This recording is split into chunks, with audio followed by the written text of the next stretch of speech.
大家好，今天很欢喜在这个线上和各位探讨一下这个忧郁症或抑郁症。以我们佛教的观点，我们如何看待？同时呢，对于这个抑郁或忧郁这样的一个症状，我们自己如何来做一个内心的一个抒发跟疏解？或是去做一个检视。可能你会想，我也不是佛教徒，那如果你以佛教的观点的话，或许我觉得并不是这么客观，那也没有关系。总是这是一个话题，而且呢，以现代这个世代来讲，整个工商业各个方面呢，非常的发展，步调呢越来越快了。不管是工作的步调，不管是生活环境的步调，不管是种种很多我们的生活形态的一个节奏呢，和这个半世纪之前呢，确实真的有很大的变化。所以人的心呢，就一直不断的随着这些潮流去做一个追逐跟向往，或者是想要去追求一些吧。那在佛教的一个想法呢，忧郁或是抑郁是一个心境上的一个呈现。那现在整个医学来讲呢，也确实有很多的诊断，包括的药物啊，能够去减缓或者是慢慢疗愈这个心理的疾病。那由于是心理上的疾病呢，很多人就感觉好像是一个我关在一个地方，因为不好说啊，这种东西谁会想要公诸大众说我是个心里有病的人？那就是会被污名化被人家看低呀，或者说觉得说这个人很奇怪，怎么会心理上有疾病？其实在我们佛教来说呢，我们所有的众生呢，不只是人所有六道的众生都有疾病，就是看他的心灵上的疾病的程度轻重多寡去做一个分类。那在我们佛教呢，我们有说根本无明大病，我想你们都很清楚的，就是贪嗔痴，也有在讲五毒，5个根本的，就是除了这个3毒，就是加上慢疑。贪呢，就是贪念贪欲；嗔呢，就是这个内心上的愤怒、不满、不平、抗拒；痴呢，就是所谓的不明事理，常常不知道到底什么是重点。我们真正应该去做的行为，往往都是会颠倒错误的知见去做它。慢呢，就是高慢、骄傲，总是觉得自己比别人好，别人你都看不起眼疑呢，就是疑惑、疑念，就是对他人没有信心，也可能对自己没有信心。那所以这个忧郁症呢，其实它也有可能是先天，就是人家说的 DNA 遗传下来，从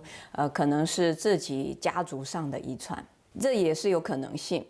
再来呢，就是后天。那我现在想要和各位来探讨的这个部分呢，是后天部分的忧郁症。通常往往呢，就是我们会有这样的一个忧郁或者是不安的倾向呢，多半是我们自己心呢，总是想到自己，比较在意别人对我们的一个看法或见解，或者说我们的心不容易去知足满足于现状，不能够自己知足感念现有的一个现况跟自己所处的一个环境，是因为往往呢自己的心被外在的一个境界或是人事物牵着走，牵制着，所以让我们的心呢不能自在。因此，我们因为心念呢常常处于不能够被满足，好像很饱满、很知足的一个状况之下，就是有一个空虚啊，内心就会有一种空乏空虚的感觉。那这样长久以来空乏、内心不安，就会引发呢我们内心呢就是这种忧郁或是抑郁的感觉。就像例如说，今天呢，你可能出去到外面啊，或者是上班好了，你的同事跟你说啊，某人啊，你今天看起来特别潇洒，特别好看。那如果呢，你的心念不是很正向，就是说很多时候呢，你不是朝比较正向的想法去引导的话，那可能你心里会想，你可能没说，你就会想，那你的意思是说我之前都长得不够帅吗？或者我之前都长得不够美丽吗？只有今天吗？就会开始自己很多的自我的心境上去钻牛角尖。如果这样的一个习气习惯不断的串习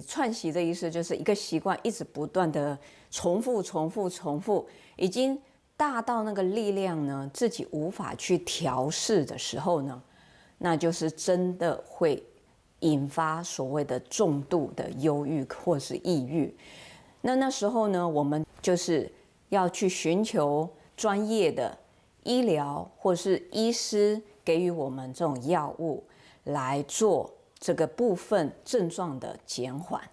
那除了药物之外，我们自己也能够在心境上去做一个健全，或者是去像说自我检视吧。要常常想，我们是不是总是想别人对我讲的话是负面的想法？你自己去做一个检视，如果是的话呢，那我们就要自己要留心了。你可能会觉得说，这种抑郁跟我们佛法的这种修持或是学习呢有什么关联性？是有的，因为在我们佛教呢，我们有很多的佛菩萨，其中有一尊呢，就是